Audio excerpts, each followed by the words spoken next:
Sasa in the interest of time, anaikuja hapa sahihi si mwingine bali he is a founder, mzee wetu wa Mandri motivational class. Classes hizi huwa ziko pale Masjid Mandri every Friday.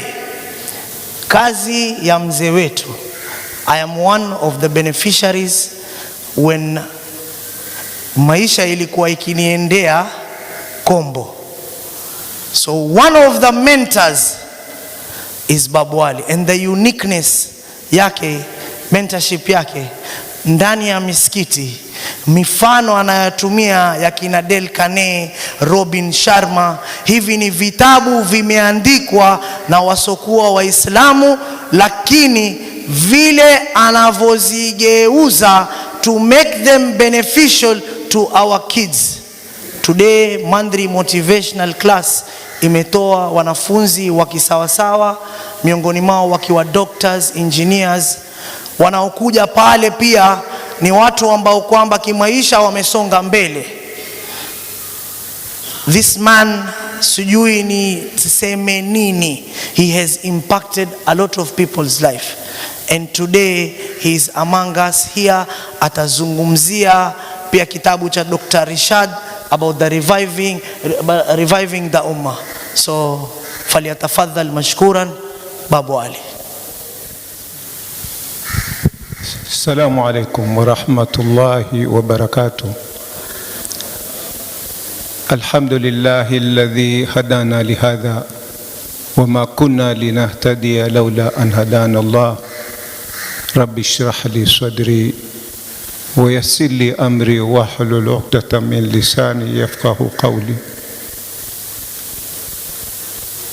Rahimallahu mra'an alladhi 'arrafa qadrahu.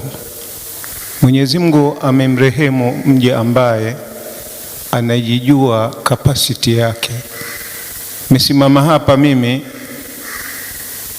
sina capacity ya kuzungumza na hawa waliokuwako hapa, watu ambao wamenizidi pakubwa sana, lakini kwa ajili ya kulazimishwa basi sina budi nitazungumza ya ambayo Mwenyezi Mungu ameniruzuku nayo.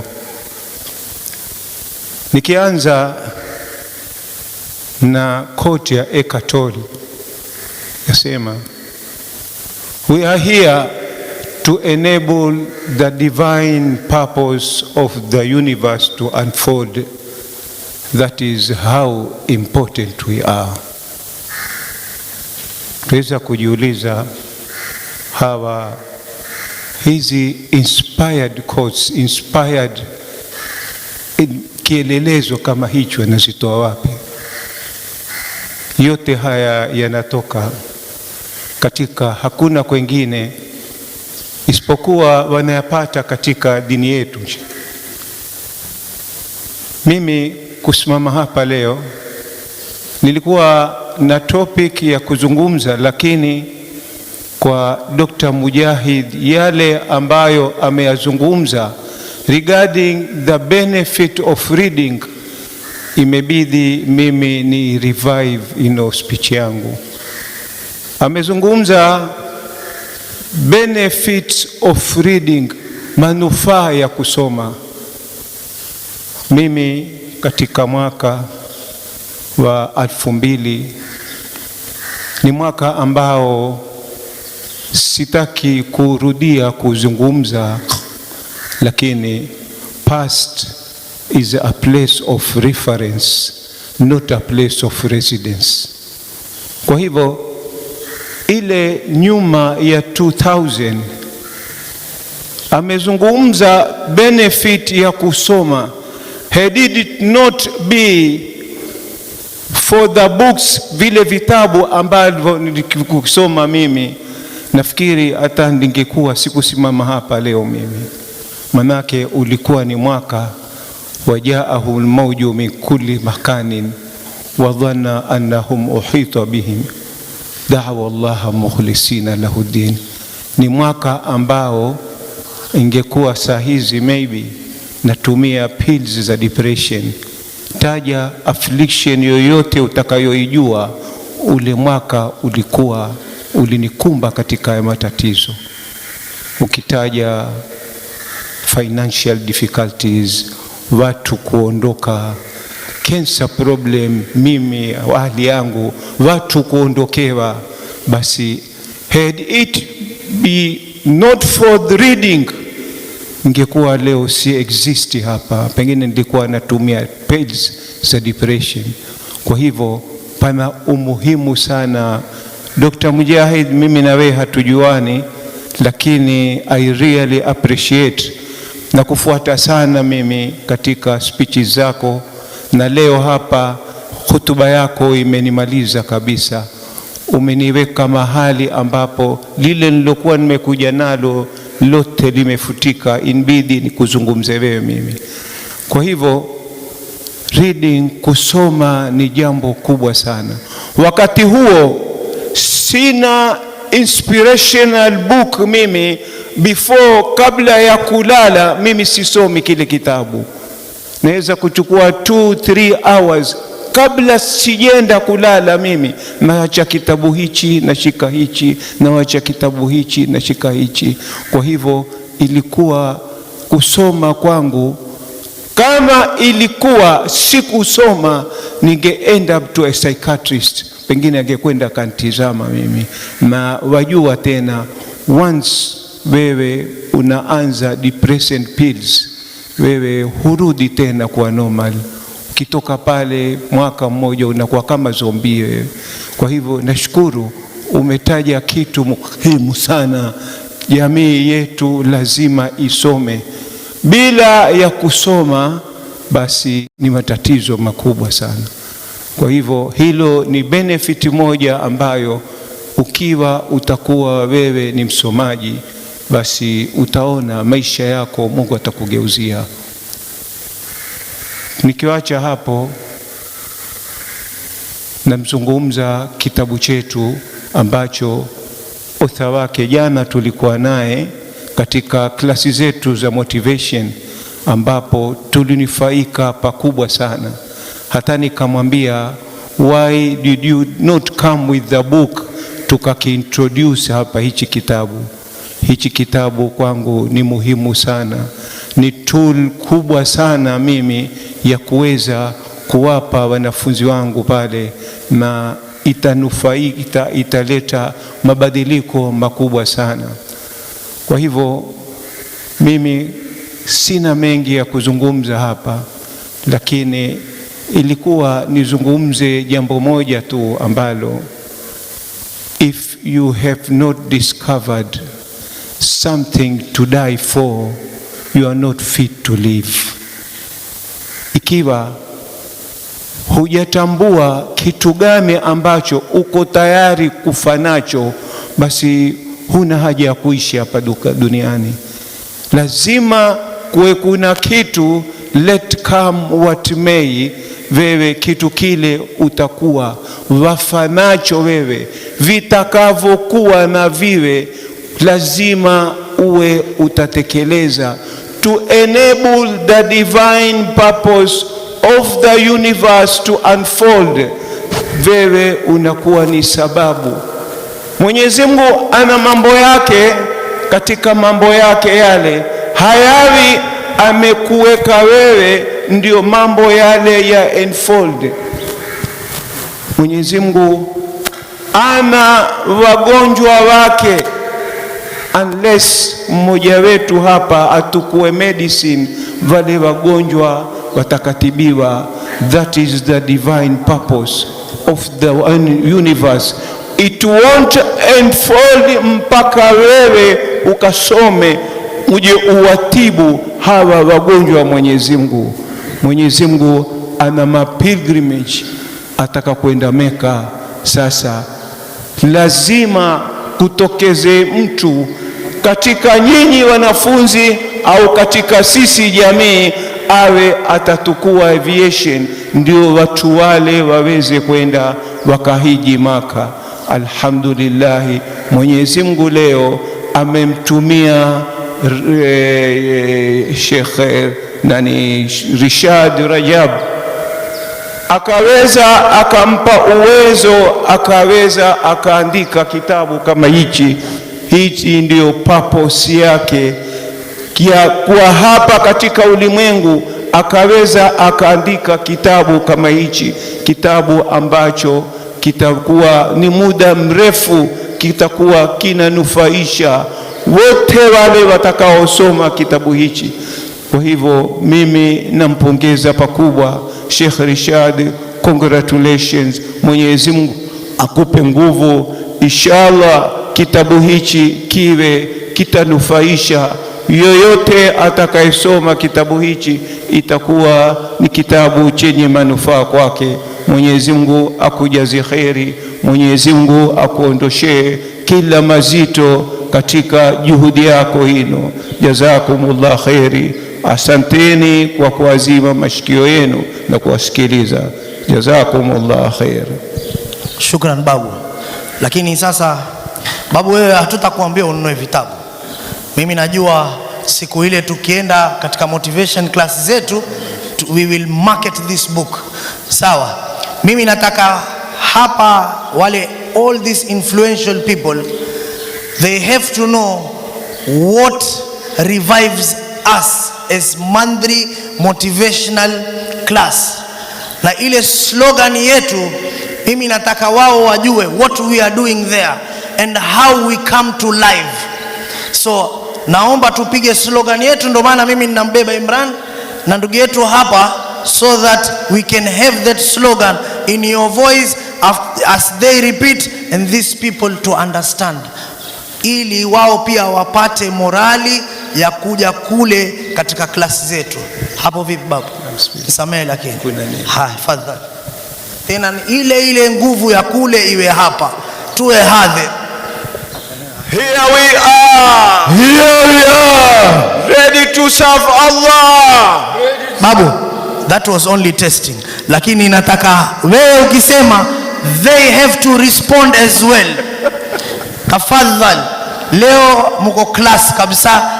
Si tunasema we are reviving, so let's revive mpaka wao pia tuwasikie. Sawa? Haya, bismillah. Are you ready? Bismillah. Tayari? Here we are ready to serve Allah. Ready to serve Allah. Here we are ready to serve our beloved Prophet. Ready to serve our beloved Prophet. Here we are ready to serve our parents. Ready to serve our parents. Here we are ready to make a difference. Ready to make a difference. Here we are saying no to drugs. Saying no to drugs. Let's come what may. Let's come what may. It's a do or die. It's a do or die. It's not over. It's not over until we win. Until we win. Ya Allah. Ya Allah. Please help us. Please help us. And guide us. And guide Takbir. us. Allahu Akbar. Takbir. Allahu Akbar. Amin lazimisha nani bismillah. Hapa vijana ni product ya motivation pia, alhamdulillah. Haya. I had a purpose for this, Vitavango havijauzika. We are reviving the Umma. And this is how we are going to do it. Si ndio hivyo? Sasa without further ado, sasa tumemaliza zile speech. Wale ambao walikuwa mjua Dr. Rishad, wale ambao walikuwa wataka kutupa wadhi, tumemaliza hiyo story. Tuingia kwenye second half of our program, ambaye mtu wa kwanza, second half si nyingi, second half ni kidogo. Sheikh Abu Hamza, fadhali. So we are waiting for Chief Mentor Mahmoud Nur, who is going to represent the governor, lakini hajakuja. So I will just recognize watu kidogo tena. Tuna representation from the Deputy Governor's office. I have seen Brother Husni, yuko hapo. Husni is there. Kwa upande wa dada zetu kuna Pwani Animal Welfare, dada yetu Nusrat yuko na sisi. Kuna member wa Future Pillars ambaye pia ni reporter wa DWTV ambaye ni Fathia yuko hapa na sisi pia. Kwa haraka ningependa kumuita yule ambaye kwamba alokijumlisha hichi kitabu, ambaye ni publisher mdogo sana. Yeye pia ni writer katika medical field, na hata pia ameandika vitabu vingine kama The Billionaire Sahaba na kitabu cha Suleiman na Rajhi pia. Is a young author. Age yake ni ndogo sana. Kati ya age yake ameandika vitabu karibu 30. Vitabu 20 peke yake ikiwa ni only on the medical side. So huyu is a medical doctor, is none other than our brother Dr. Suleiman Ndoro aka Dr. Audi. Faliyatafadhal mashkura. Assalamu alaikum. Assalamu alaikum. His Excellency the Senator Sheikh Abu Hamza, Sheikh Babuali, Dr. Bulushi, my brother Hassan Mbarak, Mr. Harib, Fathia Ba Yusuf, Nusrat, and everyone in the house today. Assalamu alaikum once again. Assalamu alaikum. First of all, I'd like to start by welcoming you all to this great cause of a book launch. This is one of the few times I've actually attended a book launch in Mombasa. The last time I attended a book launch in Mombasa was in 2019. I remember it was the book of our sister Salma Abdul Latif Salumi, if you know her. So, welcome once again. And I pray to Allah, the way He has united us here today, He also unites us in Jannah. This is where we say Amen, isn't it? So, I met Sheikh Rishad actually this year. I've been a big follower of him for quite some years. You know, one thing we do, we as the Muslim media, which we celebrate Muslims, we usually follow up what Muslims are doing in the society. So we've been following his work, whatever he's doing to the society. And when he was nominated last year for the 100 most influential Kenyan Muslims, unfortunately, some mishaps happened on our part. We didn't get to invite him. Our team forgot. But in one way or another, that led to another blessing, because when we met for the CEO's breakfast this year, and he invited us to his office to deliver his award officially to him, and that is when he talked to me about his khutbahs that he's been doing for the last 20 years, and the dream he has had to compile those khutbahs into a book. And that's where all it started this year. And today we are here launching this great book of our great brother, a great mentor, a great teacher, Sheikh Rishad. Congratulations, Sheikh. This is a big milestone for you. And I am an author. I've written 32 books. I also have a brother here, Muhammad Oteno. He's an author of, I think, close to 5 books now, if not more than. And he'd attest that writing a book is not an easy task. It takes a lot, it's a process, it's not an event. So there's a lot of energy, a lot of effort, a lot of things you do to make sure that the book becomes a complete one, that it is there today. So it has been a great honor for me actually to work with Sheikh Rishad in publishing this book. He actually thinks that it's a favor we've done to him, but he doesn't know that it's a favor that he's done to us. Because to be honest, I've read quite a number of books. I've attended book launches. And I think this is for the first time I am attending a book written by a Muslim scholar, by a Sheikh. And this is quite a milestone we are taking as the Muslim community. So Reviving the Umma is a great book. And working it with my team, there's a student from TUM here called Aisha Sharif. She's been part of our team working with the book. And it contains various topics. I don't want to break the ice, but the topics on Muslim unity, love as Muslims, leadership, how we can become Muslims of great character. To my fellow men, there is a chapter on polygamy, and many other topics, many interesting topics. And it's a great book. And I'm in the process of wanting to talk to the Sheikh. Given how the book is in an English version, let's have a Swahili version of the book, let's have an Arabic version of the book. Nikirepresent watu wa kwetu kule Kwale, tuwe na kitabu cha Kiduruma, Kidigo, still a version of the book. And I think we are going to revive the Ummah in a bigger way.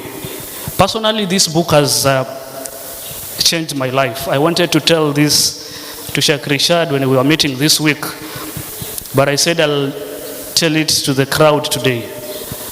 You know, when I was studying medicine, I actually took a break and concentrated on doing business, on publishing books. But when I read this book, I realized that the step I took in stepping down from practicing medicine and concentrating on business was not a good thing I did.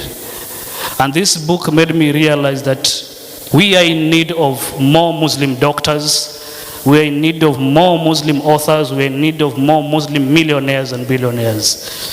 So after reading the book and contemplating a lot, I actually moved back to Nairobi this month. And this book has made me go back to practicing medicine.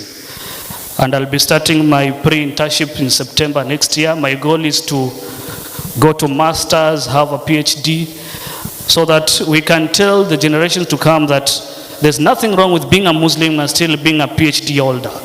Dr. Bulishi here is a testament to that. So, as I finish, my request will be, you know, it's quite not an interesting factor whereby, and I usually say this most of the times, that the first university in the world was started by a Muslim lady in Morocco called Fatima. But the number of illiteracy in our Muslim community is quite high. It's quite not an interesting thing. How comes the first university was started by a Muslim lady, but we have the highest number of Muslims who are not going to universities? So this book, as I say, my request is we need more and more books from our fellow Muslim scholars, Sheikh Abu Hamza, Sheikh Babuali, and even from the senator. We need more books on leadership, because I think this is quite a thing that even when you guys leave and go to meet Allah, when we remain, we never know, maybe we the young people could start by going, but I think it's quite a legacy you're leaving to us, the young people, that we get to know that, oh, there was quite a time, there was a senator called Muhammad Faki, there was a sheikh called Sheikh Rishad, there was a scholar called Dr. Mujahid, so that we get to be reading your books, we share also to our youngsters. And I think it's also part of Sadaqatul Jariyah. So I've attended quite a number of book launches whereby our brothers from the other side, pastors and bishops, are writing books. They are writing and selling books. And they are, not only are they making a legacy out of it, it's also a money-making initiative for them. So I believe we as Muslims, we can do it even much better than them. So as I finish, I'd like to motivate you all and assure you all that this is a great book. We could not be perfect as Dr. Awudi Publishing. In case of any mistakes in the book, don't blame Sheikh Rishad. It is our part as the publishers. And I'm sure you could quite see number of 1, 2. So that is on our part, and we are sure that in the coming editions we are going to have better revisions of the book. So I'd like to, before I finish, on the point Sheikh Abu Hamza said of the organization that is going to promote readers in the society. And I think it's it's the best idea we can have, because one thing that is attributing to the lack of poor reading culture in the society is because we've not prepared ourselves and the younger generation and other people, we've not prepared them to read, to become readers. So I'd like to request to join Brother Harib in the responsibility you've been given by Sheikh Abu Hamza to join you in order for us to create a community of readers in our society.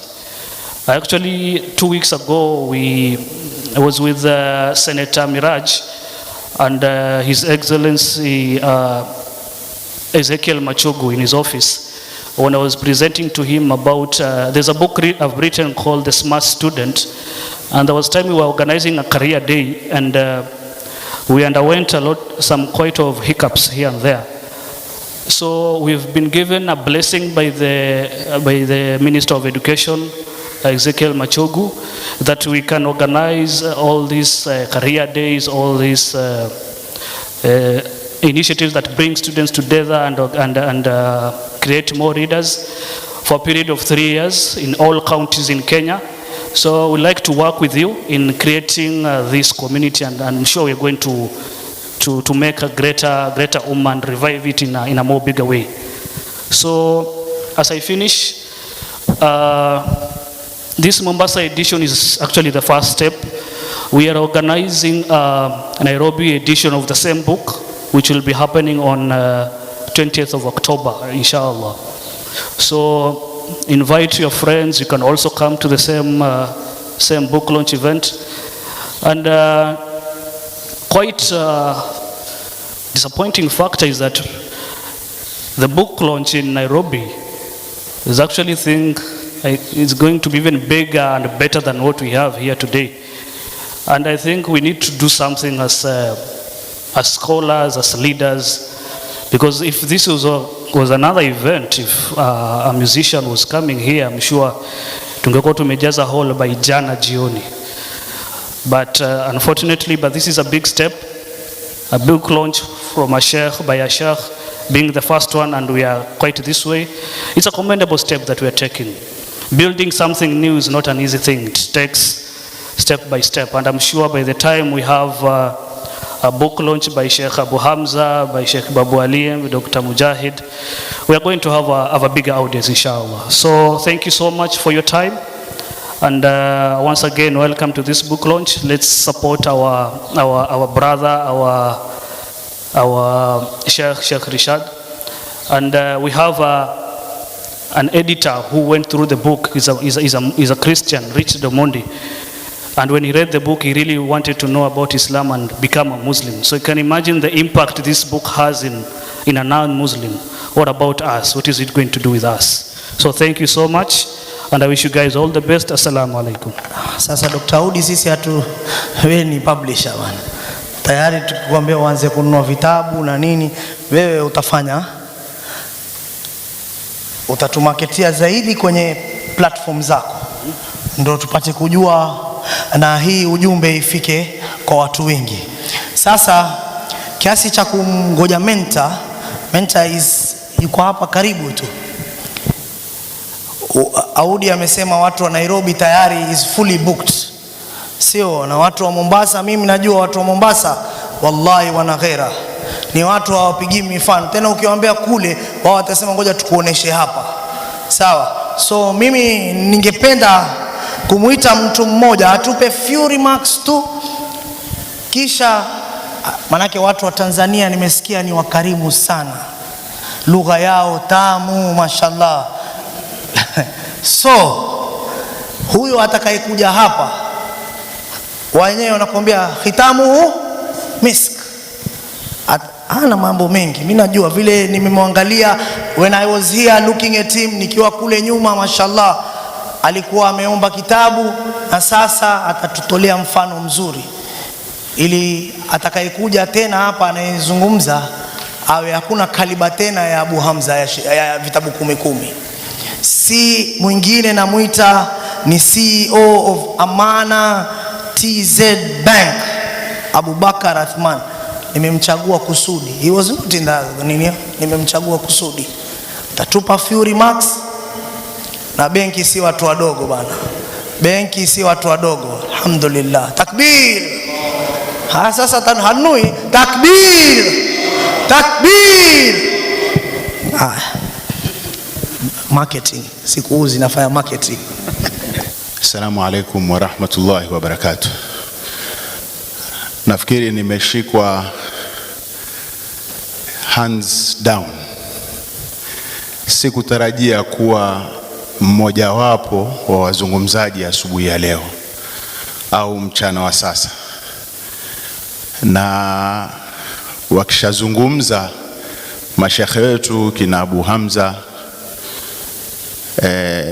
former chief kadhi, tunakuwa hatuna mengine ya kuongeza. Kina ndugu yangu, sahibi yangu Uthman Mujahid, hatuna mengine ya kuongeza. Lakini kwa kifupi kwanza niseme kuwa mimi si Mtanzania. Mimi ni mzaliwa wa hapa Mombasa, lakini nafanya kazi Tanzania. Na kwa kifupi, Amana Bank ndio benki ya kipekee ya Kiislamu Tanzania, the only fully fledged bank in Tanzania.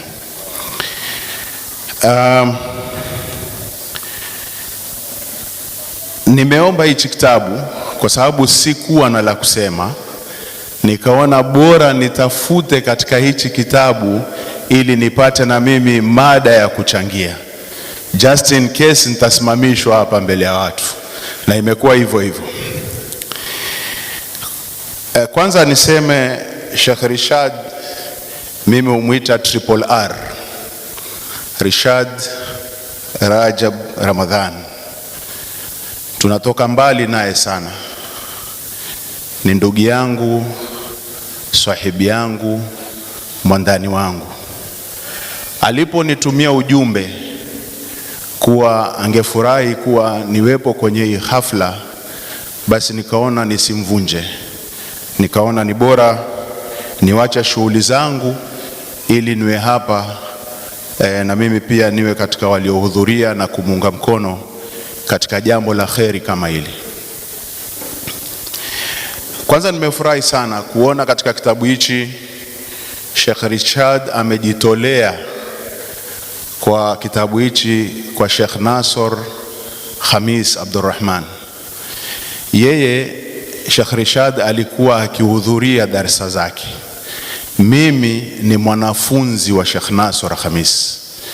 Wakati Sheikh Nasor Khamis aliporudi kutoka Madina mwaka 1981, sisi ndio tulikuwa wanafunzi katika Madrasatul Munawwar, wakati huo ikiwa Majengo Kingorani, sio Munawwar ambayo inaonekana sasa majengo makubwa kama. Sisi tumesoma katika chuo ambacho kilikuwa ni cha makuti na udongo. Kwa hivyo tulibahatika kuwa katika wanafunzi wa mwanzo wa Sheikh Nasor aliporudi. Kwa hivyo nafurahi kuwa Sheikh Rishad ameweza kujitolea kitabu hichi kwa Sheikh Nasor, na kama tunavyofahamu Sheikh kidogo anapitia wakati mgumu. Inshallah tumuombe Mwenyezi Mungu amfanyie wepesi katika yale anayopitia. Jambo la pili ambalo ningependa kusema kuhusu hichi kitabu ni kuwa Sheikh Rishad alikuwa na hamu kubwa ya kuandika kitabu, lakini alikuwa anasema pia ni tatizo kubwa. Nakumbuka nafikiri kama miaka 5 ama 4 iliyopita, tukiwa tunakwenda visiwani upande wa Chundwa, ambapo mimi bibi yangu mzaa baba ndo anatoka huko, ni moja katika vitu ambavyo tulivizungumza. Lakini Mwenyezi Mungu amempa ilhamu ya kuandika hichi kitabu kupitia hutuba zake za kila Ijumaa. Na hii pia vile vile ni challenge kubwa ambayo amewapa mashekhe wengine, kuwa nao pia wafikirie kufanya jambo kama hili, kwa sababu hata kama alivyosema ndugu yetu Sheikh Uthman Mujahid kuwa hakuna wasomi wengi wa vitabu, lakini wapo wengi ambao wangependa kusikiliza ujumbe unaotokana na hizi hutuba. Na Sheikh Rishad ni mmoja katika mashekhe wadogo ambao ukiangalia katika kitabu hichi amezungumzia mambo yanayotusibu Waislamu katika huu umri wa sasa, na ni mambo mengi ambayo ameyazungumzia hapa. Amezungumzia kuhusu mambo ya polygamy, amezungumzia mambo kuhusu mihadarati, amezungumzia namna gani, vitu gani tunahitaji kufanya ili tuweze kupata janna na kadhalika. Kwa hivyo ni akizungumza, anazungumza yale mambo ambayo ni daily occurrence katika society yetu, na mashekhe wengi sasa ni muhimu katika hutuba zao pia kuangalia na kufocus kwenye mambo ambayo yanatuathiri sisi umma wa Kiislamu wakati huu. Wakati wa kuzungumzia swala tano na haji na saum, nafikiri ni vitu ambavyo vinaweza kupatikana katika social media na katika kila kitu, lakini haya yanayotusibu wakati huu ambayo tunaona yanatuaffect. Former Chief Kadhi amezungumza kuhusu mambo ya environment, ndio vitu ambavyo tunahitaji kuangalia, na kama tulivyoambiwa kitabu chetu ni kitabu ambacho kimekamilika. Kwa hivyo hakuna kitu ambacho kinafanyika katika ulimwengu wa sasa ambacho hatuwezi kukipata katika kitabu chetu Al-Quran. Nafikiri nimalizie hapo kwa leo, na kabla MC hajanishika kuhusu ni vitabu vingapi nitakavyovichukua, Sheikh Abu Hamza na kulaumu pia mimi, kwa sababu you have set the limits. Sasa itakuwa ni utovu wa heshima na adabu kwenda juu na kupeana zaidi. Kwa nini mimi peke yangu? Mimi inshallah nitachukua vitabu 10, na hivi vitabu nishavitiliania. Vitabu 8 nitawapa heads of departments wangu wa Amana Bank. Kitabu kimoja nataka kumpelekea dila mkubwa wa vitabu vya Kiislamu Tanzania, Ibn Hazm. Hivi karibuni ametoa tafsir Ibn Kathir kwa lugha ya Kiswahili. Kwa hivyo mimi kitu kikubwa naweza kufanya ni kumpelekea hichi kimoja kama zawadi, kwa nia ya kuwa atatupa oda ya kisawasawa. Na kitabu cha mwisho ningependa kumpelekea imamu wa msikiti ambao niko karibu nao Tanzania upande wa Upanga, Sheikh Isa Uthman. Yeye pia ni msomi na ni mwandishi wa vitabu, na nina hakika yeye pia akipata kitabu kama hichi anaweza kutoa njia ya Waislamu wengi Tanzania waweze kuvipata. Wa hadha, assalamu alaikum wa rahmatullahi wa barakatuh. Wa alaikum salam wa rahmatullahi wa barakatuh. Acha kidogo nikimbie. Sasa kwa sababu Sheikh Abu Hamza today sijui vipi, lakini ni sawa. Mimi I'm only going to tell CEO wetu wa Amana Bank, sisi kama Muslim Media tuna next year, Mungu akipenda, tuna 100 influential Muslims kutoka watakaokuwa Tanzania. We will recognize them. So hizi sura please ziangalie vizuri. Suleiman Doro na Muhammad Zubair Bilal tutakuja ili utusaidie, yani tu sponsor event yetu kule inshallah. Inshallah niwakaribishe nyote Dar es Salaam inshallah. Shukran. Hii ametujibu, yani hii ndoni tutaangalia. Alhamdulillah. Allah yuatupenda sana. Ilikuwa nimuite seneta wetu, lakini mentor ashaingia. Kwa hivyo adabu yake ameingia, yuko hapo, akija yuaja hapa direct. Na yeye naona hatuwezi kusema vitabu 10 tafadhali. Mimi nitasema wewe umetoa vitabu 20 zaidi. Kwa na 10 achanunua yeye. Very good. In the meantime, let me recognize the presence ya mzee wetu. Mashallah, atoke Dubai, yeye ana hima sana ya kuja katika hizi Islamic events. Menta utaka tafadhali pitia tu huku mbele. So Sheikh Salim yuko hapa na sisi, mashallah, ni mzaliwa huko Old Town Kibokoni bana, tuko naye mashallah. Na sasa Menta, asalamu alaykum. Hivi wewe umechelewa sana. Kwa hivyo kabla ukianza kuzungumza, najua wewe umenunua vitabu 10 mashallah. So na vile wewe you are influential na uko karibu na governor, embassy zote wewe mashallah wazijua. Kwa hivyo umekuja kuchelewa kwa adabu yako sasa. Sijui utanunua tena vitabu vingapi. That is number 1. Number 2, we were thinking, Sheikh Rishad, 1 minute. We were thinking to have another book launch ya hii town. And kwa vile umechelewa, mwanzo ilikuwa tukuombe. Sasa hatukuombe, tutakuamrisha. Amirul Mu'minin Abu Hamza yuko pale, amesema tunataka utupe, usitusaidie, utupe amphitheater so that tufanye another book launch town. Sawa. Kwa hivyo Dr. Audi, that's a tick. Raha ya mtu kuchelewa, angalia tutatoa demand zetu tu. Na kisha tuko naye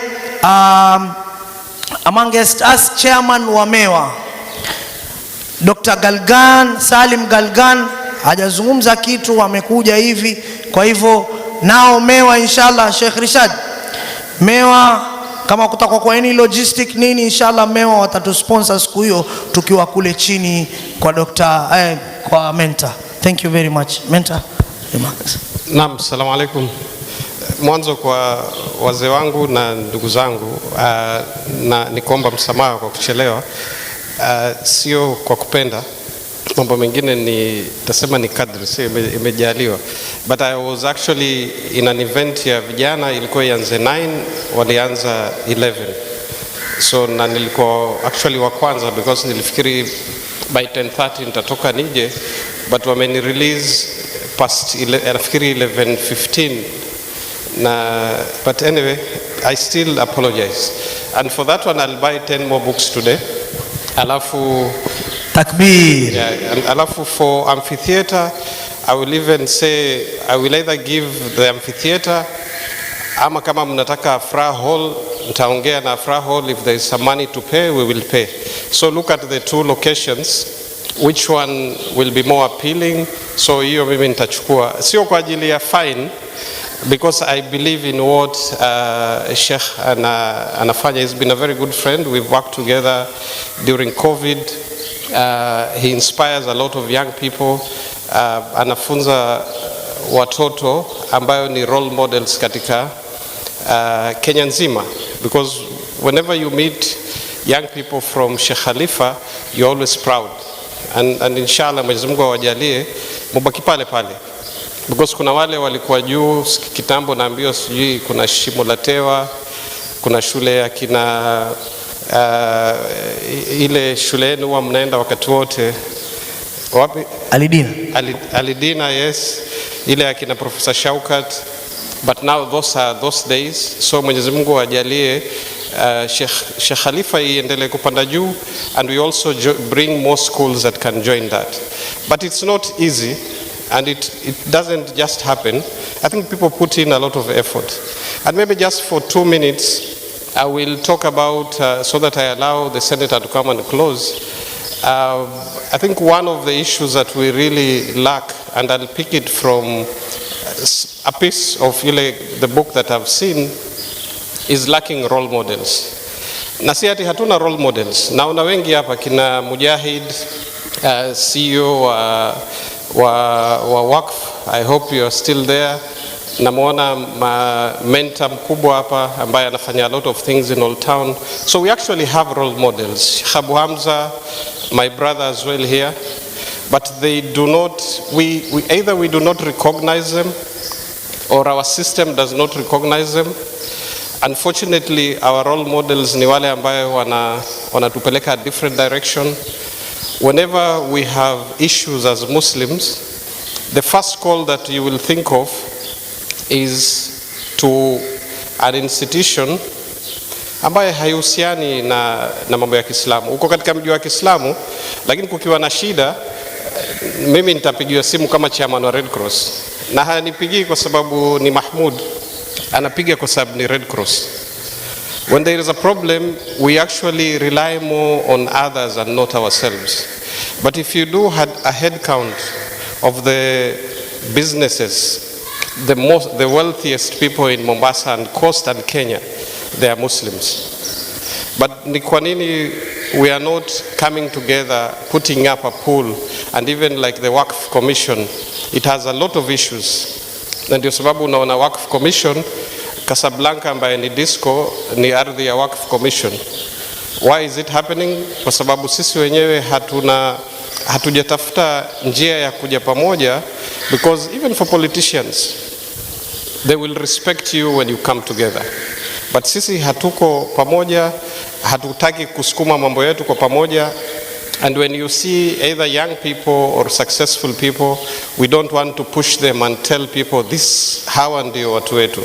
But once we do that, because I believe Waislamu, we do not lack scholars. We have among the best scholars. We do not lack people with wealth and resources. In Mombasa ukitaji hata wale huwa wana fund political parties during campaign, out of 10, 6 huwa 7 ni Waislamu, which means pesa iko. So I think for us, and I will end here, we just need to identify role models, amplify them. We also identify people within the society that are doing very good things. How do we push them forward? How do we amplify the work that they are doing? And how do we stop concentrating on the negativity? Because you'll find somebody who is doing a lot of things, but ngoja ile siku watafanya kosa moja. People forget everything that this person has been doing, na sasa ni kueneza aibu yake na kujaribu kumharibia. So as long as we do not do this, then I think we still have a lot of hope. Kenya is a very youthful country, and I think that idea of doing it even at the amphitheater, because I would wish that a majority of young people wawe hapa, kwa sababu population ya Kenya iko chini ya 75% ya population ya Kenya iko chini ya miaka 35. So ukiwa mahali, ikiwa unataka wa Kenya, lazima uone vijana ndio wengi. Lakini juzi tulikuwa na yule Sheikh alikuja kule Afra Hall, which I also need to, hapa hivi wanawake sio wengi, but on that day our ladies were like 75%. Ile wakati kulikuwa na dawa, wanaume walikuwa around 25%. So we have some positives, but I'm sure we can do a lot more. Asanteni sana. Thank you very much mentor. Shukran. Mentor anafanya mambo mingi sana kusaidia vijana kule Swahili Pot, amewapa platform, na mahali utasikia vijana basi mentor, he's always there. Mashallah, Mwenyezi Mungu ambariki. Kwa yale ambao kwamba Sheikh Rishad, sisi book launch yetu tena tunayo kule, kwa hivyo usiwe na wasiwasi. Mashallah. Sahi nilisema nitasema kitu kimoja nikimuita seneta wetu Faki. So napenda huku akija stage huku mimi namliwaza na haya maneno. Ni maneno ya Hajjaj bin Yusuf. Siku moja Wajua Hajjaj alikuwa ni mtu mmoja huwa hapendi mambo ya kipuzi ilikuwako. Sasa akawaona wale maswahaba zake wako pamoja, akawaambia inni lara ruusan kad ainaat wa hana khitafuha wa inni la sahibuha. Sasa kwa haya maneno ya Hajjaj bin Yusuf, mimi namwambia senator, usitubwage kwa sababu Mahmud Nur ashafanya mambo yake. Wewe ni senator wa Mombasa nzima, so we don't expect 10 books sijui nini. Fanya mambo yako. Nairobi si tushinde sisi, tafadhali. Vile ameniangalia nimejua kuna mambo mazuri, subiri kipimo. Asante Sheikh Bilali. Assalamu alaikum wa rahmatullahi wa barakatuh. Alhamdulillah wassalatu wassalam ala ashrafil anbiya wal mursalin wa ala alihi wa ashabi ajma'in, amma ba'd. Kwanza tumshukuru Mwenyezi Mungu kwa kutuwezesha leo kufika hapa na kushuhudia launch ya kitabu chetu Reviving Muslim Umma ama Reviving Umma, na anwani ya kitabu nafikiri ni nzuri sana. Na hapa ilitajwa kwamba Sheikh Khalifa imeweza kutoa role models wengi, lakini kiangalia hapa kuna role models kadhaa kutoka Chuda Day Secondary School ambao nyinyi mweza kuidharau shule yetu, lakini tuko hapa. Tuko naye ndugu yetu Abubakar, CEO wa Amana Bank, ambaye anafanya kazi katika diaspora ya Tanzania. Nyuma yake yuko chairman wa bodi ya Sheikh Khalifa, Khalil Kabanda. Tumeexport pia mpaka Sheikh Khalifa viongozi wetu. Tuko naye Dr. Bulushi, msomi wetu pia ni alumni wa Chuda Day. Kwa hivyo tuko, msituone tuko kimya kimya, lakini tuko. Mukitaja Sheikh Khalifa na Alidina, sisi pia tuko hapo hapo karibu. Lakini kwa mnasaba wa hafla yetu ya leo, ni jambo la kutia moyo kwamba Sheikh wetu Rishad ameweza kutoa mchango mkubwa katika umma wetu. Mbali na kuwa deputy principal Sheikh Khalifa, kitabu hichi nafikiri kitakuwa ni mchango mkubwa sana kwa umma, sio hapa kwetu peke yake, lakini ulimwengu mzima kwa jumla. Tumesikia ndugu yetu atakipeleka Tanzania na wengine watakipeleka beyond Africa, ili waweze kusomwa na kuhakikisha kwamba wanafanyia kazi zile fikra na mifano ambayo imeandikwa katika kitabu hichi. Hapa kwetu nafikiri kwa muda mrefu hatujakuwa na hafla kama hii, hususan kwa upande wa mashekhe. Tuna ndugu yetu Sheikh Khalid Balala ameandika vitabu karibu 10, lakini mpaka sasa bado hajaweza kupata publisher ambayo wataweza kukubaliana viweze kuchapishwa na viweze kusambazwa ili umma waweze kusoma na pia wafanyie kazi yale mawazo ambayo yameweka katika vitabu vile.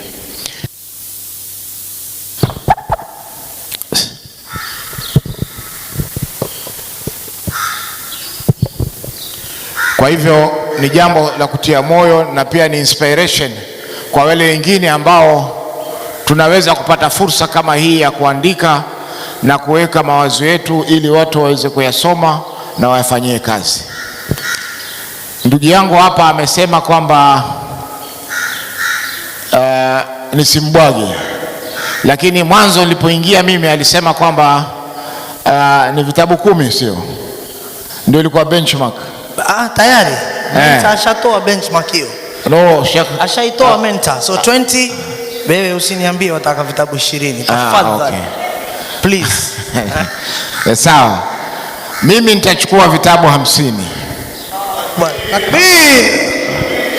Nitachukua 50 na zile modalities ambazo nitaweza kuzichukulia nazo nitazungumza na wewe kwa kando, lakini 50 ndio nitaweza kuchukua ili niweze kufikisha kila sehemu katika nchi ya Kenya, kwa sababu katika bunge letu tuna maseneta 67, lakini wale ambao wana kaunti ni 47. Kwa hivyo kila mmoja katika 50 akiweza kupata, na wale wengine ambao watabaki tutawaangalia kwa siku za usoni, lakini kwa kuanzia nafikiri nitaanza na 50. Falyatafadhal mashkuran maajura. Wa hadha, assalamu alaykum wa rahmatullahi wa barakatuh. Wa alaykum salam wa rahmatullahi wa barakatuh. Seneta, hata usende usimame tu hapa, nini uende upande tena kidogo tuna okay. So mimi niliwaambia huyu bwana namjua vizuri sana kwenye ma event hivi, akubali kushindwa, mfano mzuri ametoa, that is good. So sahi tumefika kilele cha event yetu kama hii.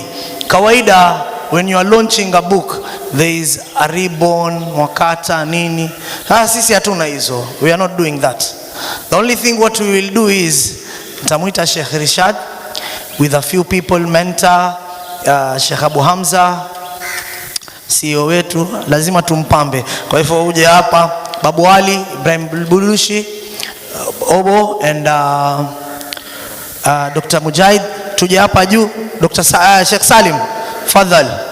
Alafu pia kuna manager wetu wa Gulf Bank, pia hatujaanza kumwambia ati nini, so yeye aje apige picha alafu atatuambia ngapi. Tafadhali wale watu ambao nimewataja, tafadhali tufungue, yani we are launching the book we are launching the book. Sheikh Rishad please, Director Al-Imdad tafadhali, tafadhali maana. Dr. Bulushi please. Dr. Audi, why are you behind? Please. Chap, we don't have time. Dr. Audi, nakutaka hapa mbele wenye picha, nataka mtu guide tusimame in such a way that hii bana yetu pia ionekane. So please, can you guide us kwa haraka please? Sheikh Abu Shuraim, Muhammad Gharib, please. That was already. Please.